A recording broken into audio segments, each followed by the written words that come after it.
कैसे हैं आप लोग। मैं आपका दोस्त doctor Manoj Tawani, director Torrent rules Nagpur से आप सभी का दिल से स्वागत करता हूं। बच्चों, साइंस का जो टॉपिक इस वक्त मैं आपके साथ डिस्कस कर रहा हूं, टॉपिक का नाम है लाइफ प्रोसेसेस। और आज के इस लेक्चर में न्यूट्रिशन नाम का जो लाइफ प्रोसेस है उसकी वन ऑफ द वैरायटी यानी कि ऑटोट्रोपिक न्यूट्रिशन, इसको आज के लेक्चर में हम समझने की कोशिश करेंगे बच्चों। तो आइए लेक्चर की शुरुआत करें और आज के जो हमारे डिस्कशन का हेडिंग है वो है ऑटोट्रोपिक न्यूट्रिशन। जैसे कि बच्चों आप जानते हो, ऑटो का मतलब होता है सेल्फ। ये जो शब्द है ना auto, AUTO, auto, that doesn't mean you are sitting in the auto. Auto यानी सेल्फ। कहीं पर भी ये शब्द आपको जब मिलेगा ना तो आप समझ जाना सेल्फ यानी खुद के बारे में बात हो रही है, ठीक है। अब न्यूट्रिशन जो खुद के लिए खुद तैयार कर ले, खुद का फूड, खुद का भोजन खुद तैयार कर ले, ऐसे ऑर्गेनिजम्स के लिए शब्द यूज करेंगे बच्चों हम, दे आर ऑटोट्रोपिक ऑर्गेनिजम्स। और जो मोड ऑफ न्यूट्रिशन है उनका, इसलिए हम उनको वर्ड यूज करेंगे ऑटोट्रोपिक न्यूट्रिशन, क्योंकि वो खुद का खाना, खुद का भोजन, खुद का फूड खुद ही प्रिपेयर कर लेते हैं। तो बच्चों चलो इसके बारे में डिटेल्स पढ़ते हैं। मोस्टली ग्रीन प्लांट्स है and there are few bacterias who belong to this category. बच्चों, carbon and energy requirements of the autotrophic organisms are fulfilled by photosynthesis process. और आप भली भांति जानते हैं बच्चों, ये प्रोसेस कौन परफॉर्म करता है? Green plants. कौन परफॉर्म करता है? Green plants. अब बच्चों ये जो शब्द है ना फोटोसिंथेसिस, कई बार अपने बचपन से पढ़ा होगा, कई बार पढ़ा होगा। अब हम क्या करते हैं, इसको थोड़ा सा ब्रेक करते हैं, इसको स्टडी करते हैं, इसको स्प्लिट करते हैं बच्चों। अब शब्द क्या है? फोटो। इसको स्प्लिट किया, पहले कुछ अक्षर लिए फोटो। फोटो वर्ड का साइंस में मतलब होता है बच्चों लाइट। फोटो वर्ड का साइंस में मतलब क्या होता है? लाइट। सिंथेसिस ये एक इंग्लिश वर्ड है बच्चों, इसका मीनिंग आप अच्छे से समझते भी होंगे, कई बार आपने साइंस में शब्द पढ़ा भी होगा। I want to synthesize this, I want to synthesize that, ऐसे कई बार आपने पढ़ा भी होगा बच्चों। तो सिंथेसाइज का मतलब है तैयार करना, प्रोड्यूस करना, क्रिएट करना, जनरेट करना, ये है सिंथेसिस वर्ड का मतलब, टू प्रोड्यूस, ठीक है। अब तो फोटोसिंथेसिस वर्ड का टोटल मतलब क्या हुआ? डेफिनेटली लाइट को प्रोड्यूस करो, ऐसा इसका मतलब नहीं है बच्चों। लाइट के मदद से फूड को प्रोड्यूस करने की जो प्रक्रिया है, जो प्रोसेस है, उसे हम कहते हैं बच्चों फोटोसिंथेसिस। तो with the help of light energy, with the help of, ये लाइट जो वर्ड है बच्चों हम लोग सनलाइट के रेफरेंस में वर्ड यूज कर रहे हैं। तो with the help of sunlight energy food बनाने की जो प्रोसेस है ग्रीन प्लांट्स में, उस प्रोसेस का नाम, फूड बनाना मतलब फूड सिंथेसाइज करना यानी फूड प्रोड्यूस करने की जो मैकेनिज्म है, उसके लिए बच्चों शब्द यूज करते हैं हम लोग photosynthesis. It is the process by which autotrophs take in substances from the outside and convert them into stored forms of energy. यानी कि ऑटोट्रॉपिक ऑर्गेनिज्म सराउंडिंग एटमॉस्फेयर से कुछ चीजें अपने अंदर लेगा और उन चीजों की मदद से वो फूड फॉर्म करेगा। This material is taken in the form of, अब ये जो आउटसाइड से मटेरियल अंदर ले रहा है वो कौन से मटेरियल है? एक है कार्बन डाइऑक्साइड और दूसरा है बच्चों water. This material is taken in the form of carbon dioxide and water which is converted into carbohydrates, है ना। कार्बोहाइड्रेट क्या है बच्चों? कार्बोहाइड्रेट नथिंग बट फूड, ठीक है, in the presence of sunlight and chlorophyll. अब सनलाइट एंड क्लोरोफिल, अब ये जो दो चीजें हैं, सनलाइट का प्रेजेंस चाहिए, क्लोरोफिल का प्रेजेंस चाहिए, इन द फॉर्म और अवेलेबिलिटी ऑफ रॉ मटेरियल कौन सी चाहिए बच्चों? Carbon dioxide and water. तो कार्बन डाइऑक्साइड और वाटर मिलकर कार्बोहाइड्रेट्स बनाने वाले हैं सनलाइट और क्लोरोफिल के प्रेजेंस में। अब मैं आपके साथ कुछ चीजें शेयर करूंगा। सनलाइट तो आपको पता है मिस्टर सन के पास से आने वाला है। क्लोरोफिल आपको पता है नेचुरली ग्रीन प्लांट्स की जो लीव्स है उसमें आपको मिलेगा, क्योंकि chlorophyll is a green colour pigment. I repeat, chlorophyll is a chemical compound. ध्यान से सुनिएगा बच्चों, chlorophyll is a chemical compound जो ग्रीन कलर पिगमेंट है, मतलब कि पत्तियों को हरा रंग, ग्रीन कलर इंपार्ट करता है बच्चों। So chlorophyll is a chemical compound which gives green color to our leaves. Fine. अब सनलाइट का क्या रोल है, कार्बन डाइऑक्साइड वाटर का क्या रोल है, सनलाइट का और क्लोरोफिल का क्या रोल है, उसको भी हमको समझना जरूरी होगा बच्चों। पहले समझते हैं, carbohydrates are utilized for providing energy to the plant. भाई जो कार्बोहाइड्रेट बनेगा ना, वो कार्बोहाइड्रेट्स प्लांट यूज करेगा काय के लिए बच्चों, फॉर द एनर्जी पर्पस। अब जितना एक्स्ट्रा फूड वो बना लेगा, एक्स्ट्रा वो खुद के फ्यूचर नीड्स के लिए रखेगा या फिर एनिमल किंगडम जाकर उसको कंज्यूम करेगा, यानी कि हर्बीवोरस एनिमल्स उसको यूटिलाइज करने की शुरुआत करेंगे। We will study how this takes place in the next section. The carbohydrates which are not used immediately, यही मैं कह रहा था, the carbohydrates उसने बना तो लिए immediately, which are not used immediately, are stored in the form of starch. Are stored in the form of starch, which serves as the internal energy reserve to be used and when required by the plant. मतलब क्या है बच्चों, देखो, मान लो कि मौसम खराब है, सनलाइट ठीक से जनरेट नहीं हो रहा है, सनलाइट ठीक से नहीं आ रहा है। अब सनलाइट ठीक से नहीं आ रहा है तो फिर क्या होगा, प्लांट में ठीक से फोटोसिंथेसिस नहीं होगी, फोटोसिंथेसिस नहीं होगी तो आज ठीक से फूड नहीं बन पाएगा। लेकिन जो पहले से फूड बना के रखा हुआ है, यानी कि कार्बोहाइड्रेट, उसको उन्होंने स्टोर करके रखा है in the form of starch. किस फॉर्म में स्टोर करके रखा है, in the form of starch. तो अगर मान लो आज जितना फूड बनाना था नहीं बना पाया है, यानी कि आज जितना कार्बोहाइड्रेट बनाना था नहीं बना पाया है, तो जो रिजर्व फूड है उनके पास स्टार्च, जो रिजर्व फूड है उनके पास स्टार्च, ठीक है, वो स्टार्च को यूटिलाइज करेंगे as a source of energy. तो जब कभी भी एक्स्ट्रा फूड वो तैयार कर लेता है, एक्स्ट्रा कार्बोहाइड्रेट वो तैयार कर लेते हैं, उसको स्टार्च के फॉर्म में स्टोर कर लेते हैं, और जिस दिन उनको जरूरत है वो स्टार्च को यूटिलाइज करेंगे, क्योंकि उस दिन उन्होंने ठीक से फोटोसिंथेसिस परफॉर्म नहीं कर पाया, शायद डेफिशिएंसी ऑफ सनलाइट थी या कोई और रॉ मटेरियल का डेफिशिएंसी था, इस वजह से उन्होंने अगर ठीक से फोटोसिंथेसिस नहीं कर पाया तो रिजर्व फूड का इस्तेमाल करेंगे। It is very same just like बच्चों, हमारे बॉडी में जब हम एक्स्ट्रा फूड कंज्यूम कर लेते हैं तो वो ग्लाइकोजन के फॉर्म में, फैट्स के फॉर्म में स्टोर होना स्टार्ट हो जाता है। और मान लो आज अगर मेरे को भोजन नहीं मिला, मेरे को फूड नहीं मिला, मान लो आज मैं फास्टिंग पे हूं, तो फिर मेरे सोर्स ऑफ एनर्जी का क्या, मेरे बॉडी के सेल्स के सोर्स ऑफ एनर्जी का क्या, तो वो जो स्टोर्ड ग्लाइकोजन फूड है, वो जो स्टोर्ड फैट्स फूड है, उसमें से मेरे बॉडी के सेल्स एनर्जी डिराइव करेंगे to for the survival purpose. क्यों, क्योंकि आज मेरे को भोजन नहीं मिला, पर कभी मैंने एक्स्ट्रा फूड खाया तो मेरे बॉडी में कहीं ना कहीं वो स्टोर फॉर्म में है, in the form of glycogen या in the form of fats.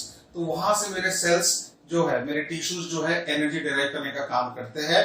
ठीक वैसे ही अगर आज किसी कारणवश प्लांट ठीक से फोटोसिंथेसिस नहीं कर पा रहा है, तो उसका जो स्टोर्ड फॉर्म ऑफ एनर्जी है स्टार्च, उसका जो स्टोर्ड फॉर्म ऑफ एनर्जी है स्टार्च, वहां से वो अपनी एनर्जी को डिराइव करेंगे। A somewhat similar situation is seen in us, whereas some of the energy derived from the food we eat is stored in our body in the form of glycogen. तो यही मैं भी आपसे कह रहा था बच्चों, हमारे बॉडी में स्टोर्ड फूड मोस्टली कौन है, ग्लाइकोजन है, और प्लांट किंगडम में स्टोर्ड फूड कौन है, स्टार्च। तो बच्चों जो शॉर्ट आंसर टाइप के क्वेश्चंस होते हैं, जो शॉर्ट आंसर टाइप के क्वेश्चंस होते हैं, उसमें ये आपको डेफिनेटली पूछा जा सकता है कि प्लांट में जो फॉर्म ऑफ फूड स्टोर होता है उसका नाम क्या है, तो आंसर रहेगा बच्चों स्टार्च। और एनिमल्स में स्पेशली ह्यूमन बीइंग के पॉइंट ऑफ व्यू से हम बात कर रहे हैं, तो उनमें स्टोर फूड का नाम क्या है, food we eat is stored, ठीक है, तो उसका नाम है बच्चों ग्लाइकोजन। तो आई रिक्वेस्ट यहाँ पर स्टार्च और ग्लाइकोजन दोनों शब्द बहुत अच्छे से आप नोट कर ले, अच्छे से याद कर ले। Store form of food is starch in case of plant and store form of food is glycogen in case of animals, specially I am talking for human beings बच्चों। ये रहा फोटोसिंथेसिस का इक्वेशन बच्चों, किस तरीके से केमिकल रिएक्शन हमारे green leaves के अंदर ऑपरेट हो रहा है उसको हम नोट करें। ग्रीन लीव्स जो है बच्चों, कार्बन डाइऑक्साइड जो है ये सराउंडिंग एटमॉस्फेयर एयर से ले रहे हैं। कहां से ले रहे हैं, सराउंडिंग एटमॉस्फेरिक एयर से ये कार्बन डाइऑक्साइड ले रहे हैं। ठीक है, आपको पता होगा बच्चों लीफ के सरफेस में छोटे छोटे कुछ होल्स होते हैं, माइक्रोस्कोपिक ओपनिंग्स होती है बच्चों, आपने पढ़ा भी होगा उनके बारे में। वो छोटे छोटे ओपनिंग्स को हम कहते हैं बच्चों स्टोमेटा या स्टोमेटल ओपनिंग, स्टोमेटा या स्टोमेटल ओपनिंग कहते हैं बच्चों। अब इसको याद कैसे रखेंगे, कुछ बच्चे भूल जाते हैं, तो NATA माता, NATA माता, NATA माता, STO स्टो वाली माता यानी स्टो माता, स्टो वाली माता यानी स्टो माता। जैसे नवरात्रि की 9 देवियों को 9 माता कहते हैं, तो ये दशहरे की 10वीं देवी समझ लो बच्चों, ये दशहरे की 10वीं देवी समझ लो, ठीक है। स्टो वाली माता, स्टो माता, एक्चुअली करेक्ट प्रोनाउंसिएशन है स्टोमेटा है, पर मैंने आपको याद रखनी चाहिए डॉक्टर टर्मानिस ट्रिक दी है। उम्मीद करता हूं आपको अच्छी लगी होंगी और इससे आप कंफर्टेबली टेक्निकल टर्म अच्छे से याद भी कर लोगे बच्चों। ठीक है, तो लीफ के सरफेस पे स्टोमेटल नाम की ओपनिंग्स होती है बच्चों। उस ओपनिंग के माध्यम से, जैसे हमारे पास ये नॉस्ट्रिल्स यानी नोज की ओपनिंग है बच्चों, जहां से हम ब्रीथ इन और ब्रीथ आउट करते हैं, तो वैसे ही हमारे जैसे नॉस्ट्रिल्स है, नेयर्स है, नोज है, वैसे ही प्लांट की जो नॉस्ट्रिल्स है, नीड्स के इक्विवेलेंट स्ट्रक्चर्स है, उसे हम स्टोमेटा कहते हैं बच्चों। और वो स्टोमेटा की मदद से एक्सचेंज ऑफ गैसेस वो करता है, मतलब फोटोसिंथेसिस के लिए जो लगने वाला कार्बन डाइऑक्साइड है वो स्टोमेटल ओपनिंग से खींच लेता है। जैसे हम हमारे नोज की मदद से ऑक्सीजन गैस को खींचते हैं, वो स्टोमेटल ओपनिंग से कार्बन डाइऑक्साइड को खींचता है for the purpose of photosynthesis. ठीक है, अब ये वाटर कहां से आएगा, तो मिट्टी में से जड़ों तक ट्रांसफर होगा, यानी रूट का काम है वाटर एब्जॉर्प्शन, और उसको फिर स्टेम के थ्रू लीव्स तक पहुंचाने की जिम्मेदारी है जाइलम एंड फ्लोएम नाम के टिश्यूज की, जो प्लांट में कंडक्टिंग सिस्टम का काम करते हैं, यानी ट्रांसपोर्टेशन सिस्टम का काम करते हैं। तो पानी एब्जॉर्ब करने की जिम्मेदारी रूट सिस्टम की है बच्चों, और लीफ सिस्टम तक पहुंचाने के जो जिम्मेदार टिश्यू होता है प्लांट के अंदर, उसे हम जाइलम कहते हैं। ठीक है, तो ये कहां से आ रहा है, जमीन में से आ रहा है, यानी कि सॉइल में से आ रहा है, और इसको एब्जॉर्ब करके कौन दे रहा है बच्चों, जैसे कार्बन डाइऑक्साइड के लिए कौन काम कर रहा है, लीफ, तो इसको एब्जॉर्ब करने की जिम्मेदारी किसकी है बच्चों, रूट्स की है। फाइनली दोनों कहां पहुंचेंगे, लीफ में पहुंचेंगे, और लीफ में ऑलरेडी ग्रीन कलर है, मतलब क्लोरोफिल पिगमेंट प्रेजेंट है बच्चों। और जब दिन की रोशनी यानी कि सनलाइट उस पत्ती पे पड़ेगी, जब दिन की रोशनी यानी कि सनलाइट उस पत्ती पे पड़ेगी, तो ये सनलाइट के मदद से और क्लोरोफिल के प्रेजेंस में ये दोनों केमिकल कंपाउंड्स आपस में रिएक्ट करके कार्बोहाइड्रेट यानी कि ग्लूकोज यानी कि फूड बनाएंगे, यानी कि C6H12O6 फॉर्म करेंगे। ये है ग्लूकोज का स्टैंडर्ड फार्मूला बच्चों। ठीक है, और glucose is the simplest, one of the simplest compound of carbohydrate family, जो कि बॉडी के लिए इंस्टेंट सोर्स ऑफ एनर्जी भी है बच्चों। साथ में ऑक्सीजन बहुत इंपॉर्टेंट बाय प्रोडक्ट, बहुत इंपॉर्टेंट, फूड के अलावा एक बहुत important by product oxygen form होगा, प्लस साथ में water will also be form, साथ में water will also be form. अब ये वही ऑक्सीजन है बच्चों जो पेड़ ब्रीथ आउट कर रहा है फोटोसिंथेसिस प्रोसेस में, यानी फोटोसिंथेसिस प्रोसेस में स्टोमेटल ओपनिंग यानी कि नाक इक्विवेलेंट जो ओपनिंग है, उसने सराउंडिंग एटमॉस्फेयर से क्या लिया बच्चों, कार्बन डाइऑक्साइड, और रिटर्न में क्या देंगे मालूम, कि एटमॉस्फेरिक एयर को ऑक्सीजन। हम उल्टा कर रहे हैं, हम रेस्पिरेशन में ऑक्सीजन ब्रीदिंग कर रहे हैं, रिटर्न आउट कर रहे हैं कार्बन डाइऑक्साइड। हम रेस्पिरेशन में ब्रीदिंग कर रहे हैं ऑक्सीजन, रिटर्न आउट कर रहे हैं carbon dioxide. Plant carbon dioxide खींच रहा है, रिटर्न में दे रहा है ऑक्सीजन।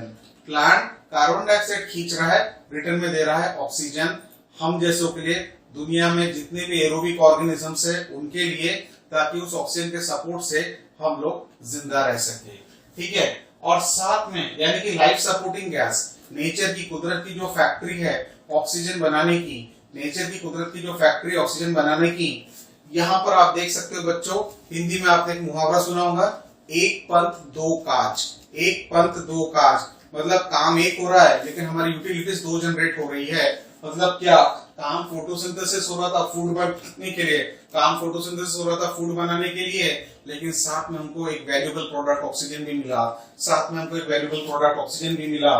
तो है कि नहीं बच्चों, एक पंथ दो काज, मतलब प्रोसेस हो रही एक फोटोसिंथेसिस, काज यानी दो वर्क हमारे फुलफिल हो गए, फूड भी बन के मिल गया जो लाइफ सपोर्टिंग एनर्जी के तौर पे हमारे लिए चाहिए, plus life supporting gas oxygen भी हमको मिल गया। मतलब बॉडी को जिंदा रखने के लिए ऑक्सीजन और फूड, जो दो चीजों की रिक्वायरमेंट है, दोनों हमको कौन देने वाले है, किंगडम प्लांटे के मेंबर्स हमको देने वाले हैं।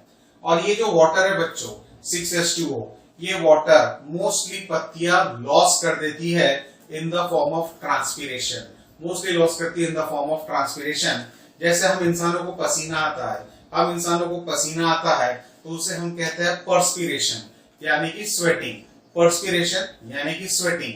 उसी प्रकार से पेड़ों की पत्तियां स्टोमेटा के थ्रू वाटर लॉस करती है in the form of water vapour, बच्चों जब हम ब्रीद आउट करते हैं, हम कार्बन डाइऑक्साइड के साथ साथ पार्शियली वाटर वेपर भी हम ब्रीद आउट करते हैं। कार्बन डाइऑक्साइड के साथ साथ वाटर वेपर भी हम ब्रीथ आउट करते हैं। इसका बेस्ट एग्जांपल आप टीवी पे जो क्लोजअप का एड आता है उसको आप देखिए, आईने के ऊपर ऐसा they do it and they move their fingers on it, they prepare a drawing on it, ठीक है। तो इसका मतलब उसमें मॉइस्चर था, जब हमने ब्रीथ आउट किया, मॉइस्चर यानी क्या बच्चों, वाटर वेपर। ठीक वैसे ही यहाँ से भी वाटर वेपर लॉस हो रहा है पत्तियों में से बच्चों, उस प्रोसेस को हम कहते हैं ट्रांसपीरेशन प्रोसेस। इसी वजह से बच्चों समर डेज में जब आप पेड़ के छांव में खड़े रहते हैं, धूप से निकलकर जब आप पेड़ के छांव में खड़े होते हैं तो पेड़ के छांव में बड़ा सुकून मिलता है। रीजन क्या है, वहां ट्रांसपीरेशन प्रोसेस है, अच्छा खासा पेड़ों से वाटर वेपर लॉस हो रहा है, यानी कि वाटर लॉस हो रहा है in the form of water vapour, जिसकी वजह से पेड़ के छांव में धूप के मुकाबले कूलिंग इफेक्ट मिलता है। Almost 4 to 5 degree less temperature होता है पेड़ के छांव में as compared to sunlight effect. इसलिए पेड़ की छैया में बड़ा सुकून मिलता है बच्चों in hot summer days because of good transpiration occurring in hot summer days. मतलब अच्छा खासा वाटर लॉस होता है बच्चों थ्रू ट्रांसपिरेशन मैकेनिज्म। तो बच्चों यहाँ सारी चीजें मैंने भी इक्वेशन के बारे में आपसे बातचीत की है। अब क्लोरोफिल का इंपॉर्टेंस क्या है, सनलाइट का इंपॉर्टेंस क्या है, इसको फटफट समझ लेते हैं, ध्यान से समझिएगा। देखो बच्चों, एक बड़ी सिंपल सी बात है जो मैं आपसे शेयर करना चाहता हूँ, हर बच्चे को पता होनी चाहिए। ध्यान से सुनिए, इसके पहले भी मैं कई बार आपसे कह चुका हूँ, energy can neither be created nor be destroyed. Energy can neither be created nor be destroyed but it can be converted from one form to another form. तो कई बार आपने सेंटेंस टीचरों के मुंह से जरूर सुना होगा बच्चों। तो भाई यहाँ पर फूड यानी ग्लूकोज तैयार हो रहा है, फूड यानी ग्लूकोज तैयार हो रहा है, तो इसमें एनर्जी आएंगी कहां से, इसमें एनर्जी आएंगी कहां से, तो सोर्स ऑफ एनर्जी है बच्चों सनलाइट। सनलाइट की जो हीट एनर्जी यानी कि सोलर एनर्जी है उसका हम इस्तेमाल कर रहे हैं फूड में एनर्जी लाने के लिए। तो सनलाइट का रोल क्या है, सनलाइट का रोल क्या है, तो it is the source of energy. Sunlight का रोल क्या है, तो it is the source of energy. I repeat, sunlight is the source of energy. अब सवाल ये है कि अगर सनलाइट का सोर्स ऑफ एनर्जी हम फूड में इस्तेमाल कर रहे हैं तो फिर फूड खाने की जरूरत क्या है। जब भी भूख लगेगी हम धूप में जाके बैठ जाएंगे और हमारे बॉडी को सोलर एनर्जी मिलते रहेगी तो हमारे बॉडी में एनर्जी आ जाएगी, तो हमको खाना खाने की आवश्यकता नहीं है। क्या ऐसा संभव है बच्चों? बिल्कुल नहीं। क्यों नहीं है? क्योंकि हमारे बॉडी के सेल्स को सोलर एनर्जी नहीं चाहिए, हमारे बॉडी के सेल्स को सोलर एनर्जी नहीं चाहिए। हमारे बॉडी के सेल्स को क्या चाहिए मालूम क्या? एटीपी नाम की एनर्जी चाहिए, adenosine triphosphate, adenosine triphosphate, ATP नाम की एनर्जी चाहिए। और वो एटीपी नाम की एनर्जी अब हमको देगा कौन? फूड देगा, यानी कि ग्लूकोज। फिर ये कैसे हो गया कि सनलाइट की हीट एनर्जी यानी कि solar energy chemical energy ATP में कैसे कन्वर्ट हो गई? देखिए मेरा सेंटेंस फिर से सुनिए, energy can neither be created nor be destroyed. फिर आगे का सेंटेंस क्या था? But it can be converted from one form to another form. मतलब एक रूप से आप उसको दूसरे रूप में कन्वर्ट कर सकते हैं, वन फॉर्म से अनदर फॉर्म में उसको कन्वर्ट कर सकते हैं। तो सनलाइट की जो हीट और सोलर एनर्जी थी बच्चों, उसको केमिकल एनर्जी एटीपी में कन्वर्ट करने का काम, एडिनोसिन ट्राइफॉस्फेट में कन्वर्ट करने की जिम्मेदारी किसकी थी बच्चों? क्लोरोफिल की थी। उम्मीद करता हूं क्लोरोफिल का रोल क्या आपको समझ में आया होगा। वो कन्वर्जन ऑफ एनर्जी करके दे रहा है, सनलाइट की हीट सोलर एनर्जी को एटीपी के रूप में कन्वर्ट करके दे रहा है, एडिनोसिन ट्राइफॉस्फेट के रूप में कन्वर्ट करके दे रहा है, और वो एटीपी नाम की एनर्जी अब ये कार्बोहाइड्रेट यानी कि ग्लूकोज में अवेलेबल है। अब आपने एक मूवी देखी होगी बच्चों, कोई मिल गया, तो उसमें एक जादू नाम का एलियन दिखाया जाता। अब वो जो एलियन था, जब उसको धूप मिलती थी तो उसकी बॉडी चार्ज हो जाती थी, उसको वहां से एनर्जी मिल जाती थी। लेकिन हम लोग एलियन नहीं है कि भैया धूप में बढ़ गए तो बॉडी चार्ज हो गई और एनर्जी मिल गई। हमको तो एनर्जी के हमेशा बच्चों फूड ही कंज्यूम करना पड़ता है। तो ये चीज आपने कोई मिल गया मूवी देखना, तो उसमें आपको एक जादू नाम का जो एलियन दिखता है, उसको धूप में रखने के बाद उसकी बैटरी चार्ज होती है, वो अच्छा खासा एनर्जेटिक हो जाता है, उसके बॉडी में एनर्जी दौड़ने लगती है। लेकिन ऐसा हमारे इसमें नहीं होता बच्चों, हमको फूड ही कंज्यूम करना पड़ता है जब भी हमको एनर्जी की रिक्वायरमेंट होती है। तो बच्चों उम्मीद करता हूँ आपको बात समझ में आई होगी कि सनलाइट का इंपॉर्टेंस क्या है और क्लोरोफिल का इंपॉर्टेंस क्या है, यहाँ पर जो भी हमने एरो पे लिखा है। Let us now see what actually happens during the process of photosynthesis. The following events occur during this process.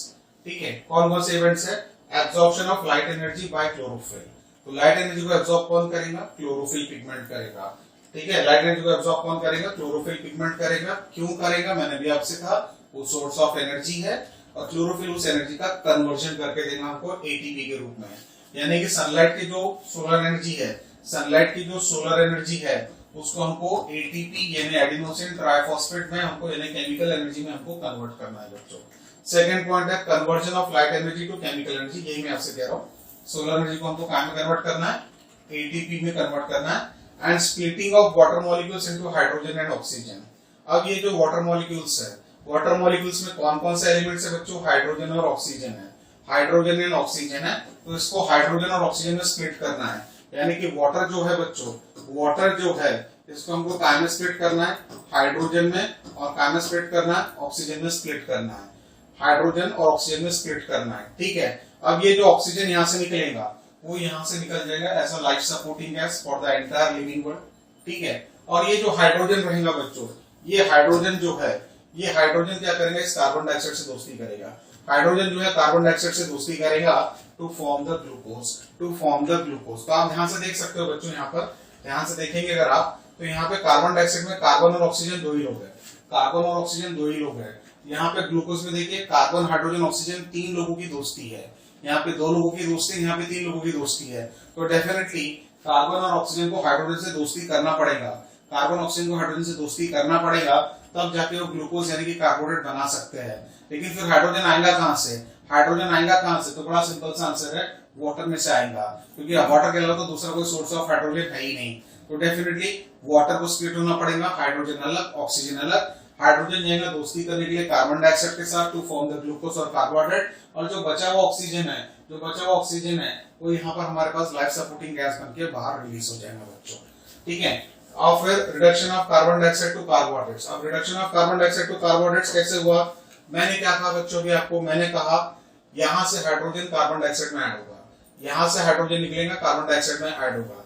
अब आपने ऑक्सीडेशन रिडक्शन की डेफिनेशंस पढ़ी है, ऑक्सीडेशन रिडक्शन की डेफिनेशन के हिसाब से गेन ऑफ हाइड्रोजन अगर किसी चीज को हो रहा है तो उसे कहते हैं रिडक्शन, गेन ऑफ हाइड्रोजन किसी चीज को हो रहा है तो रिडक्शन। तो बच्चों क्या होगा, यहां से हाइड्रोजन निकल के कार्बन डाइऑक्साइड हो जाएगा, तो कार्बन डाइऑक्साइड को क्या होगा, गेन ऑफ हाइड्रोजन होगा, गेन ऑफ हाइड्रोजन होगा, इसलिए रिडक्शन ऑफ कार्बन डाइऑक्साइड है टू फॉर्म द कार्बोहाइड्रेट्स। तो यहाँ पर क्या हुआ बच्चों, कार्बन डाइऑक्साइड यहाँ से हाइड्रोजन गेन करेगा तो इसका होगा रिडक्शन, और हाइड्रोजन कौन देगा, वाटर, ये लॉस ऑफ हाइड्रोजन करेगा तो इसका क्या होगा बच्चों, ऑक्सीडेशन। ये लॉस ऑफ हाइड्रोजन करेगा तो इसका क्या होगा, ऑक्सीडेशन। इसलिए फोटोसिंथेसिस को चाहो तो आप रिडॉक्स केमिकल रिएक्शन भी कह सकते हैं, फोटोसिंथेसिस को चाहो तो आप रिडॉक्स केमिकल रिएक्शन भी कह सकते हैं, जिसमें वाटर का होता है ऑक्सीडेशन क्योंकि वो अपना हाइड्रोजन दे देता है, कार्बन डाइऑक्साइड का होता है रिडक्शन क्योंकि वो हाइड्रोजन किसी से लेता है। तो इस वजह से आप चाहो तो इसको रिडॉक्स केमिकल रिएक्शन के नाम से भी आप जान सकते हो। These steps need not take place one after the other immediately. For example, desert plants take up carbon dioxide at night and prepare an intermediate which is acted upon by the energy absorbed by the chlorophyll during the day. Normally plants में ये सारी चीजें एक साथ हो जाएंगी जो अभी हम लोगों ने डिस्कस किया, स्टेप बाय स्टेप ऑपरेट हो जाएंगी। पर क्या होता है डेजर्ट प्लांट में बच्चों, पानी का बड़ा शॉर्टेज है डेजर्ट एरिया में, ये तो आप जानते हो, मुझे बताने की बिल्कुल आवश्यकता नहीं है।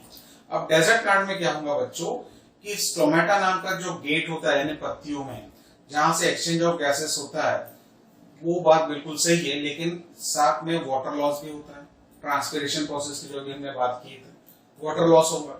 वाटर लॉस डेजर्ट के प्लांट्स बिल्कुल अफोर्ड नहीं कर पाएंगे।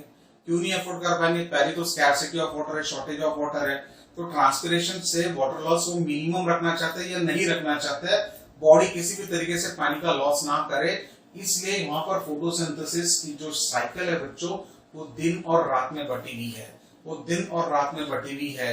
कैसे, रात के समय में स्टोमेटा नाम के गेट खुलेंगे, रात के समय में स्टोमेटा नाम के गेट खुलेंगे और CO2 को जमा कर लेंगे, रात भर CO2 रिसीव करते जाएंगे, रिसीव करते जाएंगे, रिसीव करते जाएंगे, और एक इंटरमीडिएट कंपाउंड के फॉर्म में उसको कन्वर्ट करके जमा करते जाएंगे। ठीक है, अब एक इंटरमीडिएट कंपाउंड क्या है कि भैया कार्बन डाइऑक्साइड के फॉर्म में नहीं है, कार्बन डाइऑक्साइड को रिसीव करके एक नए कंपाउंड के रूप में उसको रात भर स्टोर किया जाता है, उसको मैलिक एसिड कहते हैं। ये मैं आपको आपके एक्स्ट्रा नॉलेज के लिए बता रहा हूं, और आप आगे चल के जो भी एंट्रेंस एग्जाम्स की तैयारी करना चाहते होंगे बच्चों, तो उसके लिए भी मैं आपको ये एडिशनल नॉलेज का गाइडेंस दे रहा हूं। तो रात भर ये कंपाउंड जो है मैलिक एसिड के फॉर्म में कन्वर्ट होकर तैयार हो जाता है, और जब दिन का उजाला होगा तो स्टोमेटा नाम के दरवाजे फिर बंद हो जाएंगे क्योंकि they can't afford to go for water loss process through photosynthesis. तो दिन के समय स्टोमाटा नाम का गेट फिर बंद हो जाएगा और रात भर में CO2 को एक्सेप्ट कर करके जो मैलिक एसिड नाम का कंपाउंड बनाया है, अब वो मैलिक एसिड में से फिर से CO2 को निकाला जाएगा और दिन के उजाले में जब सनलाइट की एनर्जी का अवेलेबिलिटी होगा, दिन के उजाले में जब सनलाइट एनर्जी की अवेलेबिलिटी होगी बच्चों, तब फोटोसिंथेसिस प्रोसेस को अंजाम दिया जाएगा और फूड मैन्युफैक्चर किया जाएगा। तो डेजर्ट प्लांट में ये मैकेनिज्म डे और नाइट मिलाकर ऑपरेट होती है, जबकि रेगुलर प्लांट्स में सिर्फ डे में ही ये मैकेनिज्म ऑपरेट होता है बच्चों। Let us see how each of the components of the above reaction are necessary for photosynthesis. If you carefully observe a cross section of a leaf under the microscope shown in figure 6.1, you will notice that some cells contain green dots. These green dots are cell organelles called chloroplasts which contain chlorophyll. तो बच्चों drawing को आप देख सकते हो, ये drawing में जो है ये लीफ का प्रेजेंटेशन है, लीफ का कट सेक्शन है बच्चों। एक नॉर्मल लीफ की जब हम बात करते हैं बच्चों, तो नॉर्मल लीफ जब हम ड्रॉ करते हैं तो ये नॉर्मल लीफ में ना एक डार्क लाइन दिखेंगी जिसको कहते हैं मेट्रिक।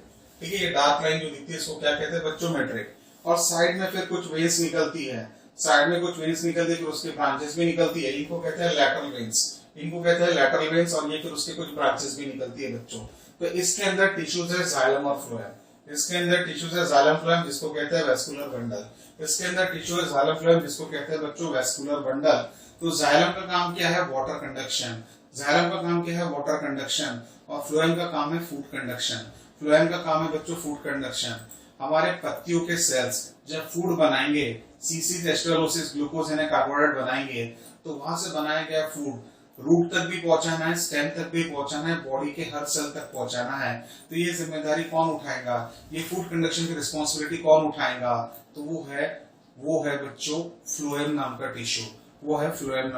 बच्चों तो ध्यान रहे, जाइलम और फ्लोएम नाम के टिश्यूज ये conducting tissues of the plant है बच्चों।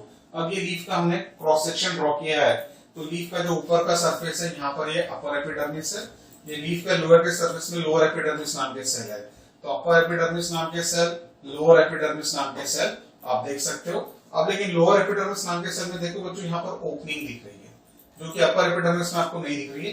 लोअर एपिडर्मिस में ये जो ओपनिंग दिख रही है, इस ओपनिंग का नाम है बच्चों स्ट्रोमाटा। इस ओपनिंग का नाम क्या है बच्चों? स्ट्रोमाटा नाम की ओपनिंग है। और उसके आजू बाजू ये वाला जो सेल है बच्चों, और ये वाला जो सेल है, इसका नाम है गार्ड सेल।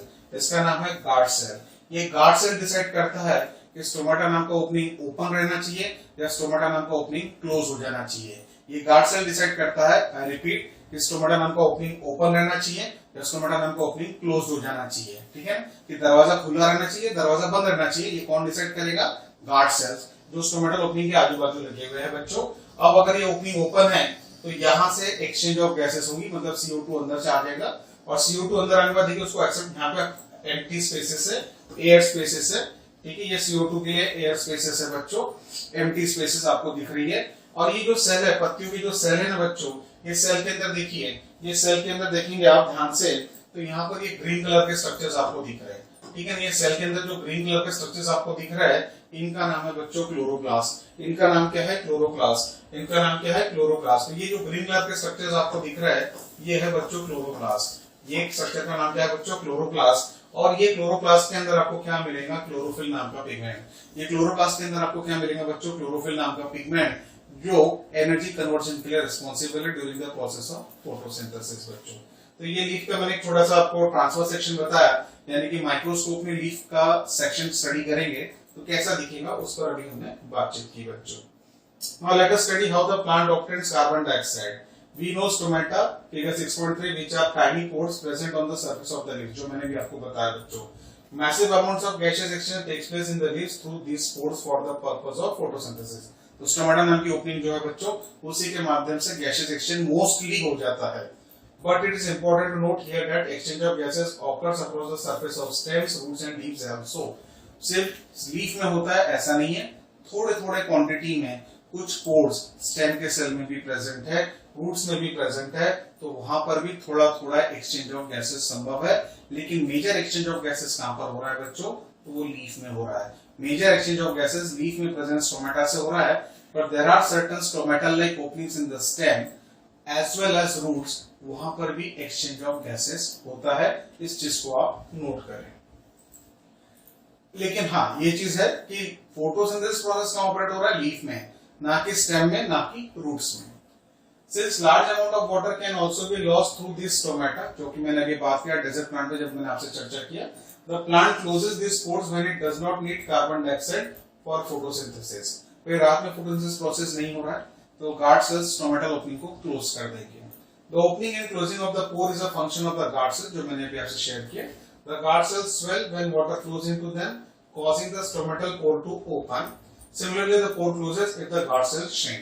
फिर गार्ड सेल्स के अंदर डिफ्यूजन प्रोसेस से जब पानी आता है तो गार्ड सेल्स जो है स्टोमेटा नाम की ओपनिंग को खोल देते हैं, और जब पानी उसमें से मूव आउट हो जाता है, सेल के अंदर से पानी बाहर निकल जाता है, तो गार्ड सेल्स श्रिंक होते हैं और गेट को क्लोज कर देते हैं।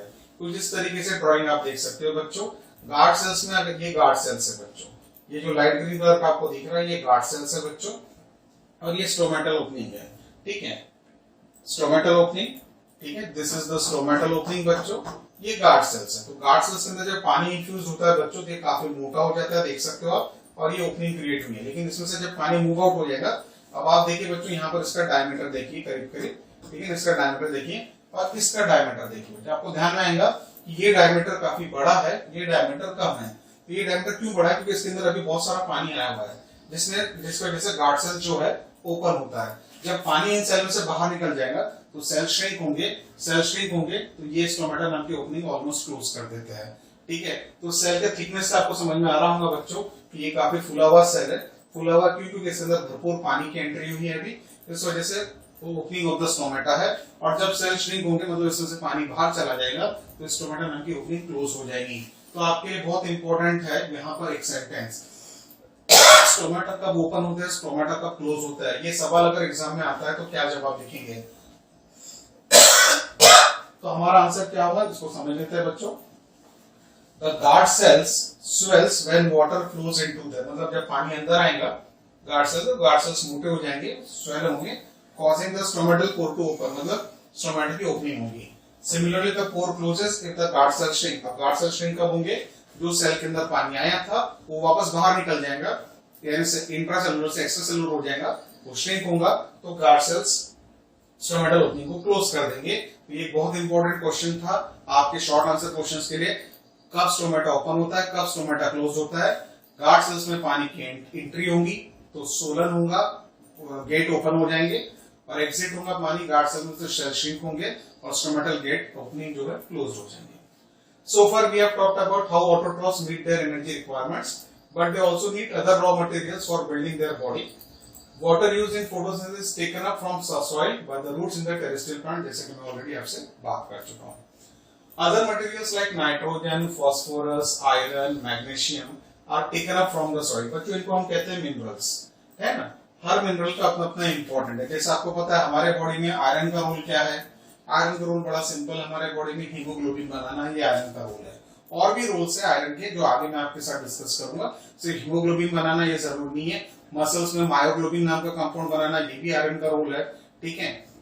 देन हमारे एनर्जी ट्रांसपोर्टेशन सिस्टम को लेकर भी आयरन का रोल होता है बच्चों, तो बहुत सारी जगहों पे है। जैसे फास्फोरस का रोल क्या है, तो फास्फोरस का रोल एटीपी एडेनोसिन ट्राइफॉस्फेट बनाने के लिए है, ठीक है। नाइट्रोजन का रोल, प्रोटीन फूड अगर बनाना है तो नाइट्रोजन का रोल लगेगा। Are taken up from the soil. Now nitrogen is an essential element used in the synthesis of proteins and other compounds. जब भी कोई एंजाइम या प्रोटीन बनाना है बच्चों तो नाइट्रोजन इज अ मस्ट है। This is taken up in the form of inorganic nitrates or nitrates. तो nitrogen को हम किस फॉर्म में लेते हैं, एटमॉस्फेरिक एयर में नाइट्रोजन भर भर के है। Major component of atmospheric air कौन है, नाइट्रोजन, जो ऑलमोस्ट 77-78% के आसपास है। फिर भी हमारी लीफ, हमारी पत्तियां डायरेक्टली एटमॉस्फेरिक एयर से नाइट्रोजन को यूटिलाइज नहीं कर पाती है, उसको जमीन से, सॉइल से, रूट के माध्यम से यूटिलाइज करना पड़ता है in the form of nitrates और nitrites, in the form of nitrates और नाइट्राइट्स। मतलब प्लांट के पास ऐसा कोई सिस्टम नहीं है कि डायरेक्टली एटमॉस्फेरिक एयर के नाइट्रोजन को यूज कर ले, इसलिए जमीन में present nitrogen in the form of nitrates और नाइट्राइट्स ये रूट सिस्टम के माध्यम से एब्जॉर्ब किया जाता है, और it is taken up as organic compounds which have been prepared by bacteria from atmospheric nitrogen. तो बैक्टीरिया अगर एटमॉस्फेरिक नाइट्रोजन को कन्वर्ट भी करेगा तो नाइट्रेट्स और नाइट्राइट्स में ही कन्वर्ट करता है सबसे पहले, ठीक है। या फिर किसी दूसरे खाद के रूप में कन्वर्ट करेंगे, न्यूट्रिएंट्स फर्टिलाइजर्स के रूप में कन्वर्ट करेंगे, और फिर वो हमारे प्लांट उसको एक्सेप्ट करेंगे as a source of very crucial nutrient. और ये खास में किसके लिए चाहिए बच्चों? प्रोटीन या एंजाइम जैसे प्रोडक्ट्स को बनाने के लिए। तो उम्मीद करता हूं बच्चों ऑटोट्रॉपिक न्यूट्रिशन के बारे में जितनी भी अभी तक हमारी चर्चा हुई है आपने हर चीज अच्छे से समझी होंगी। तो मिलते हैं अब आपसे नेक्स्ट लेक्चर में।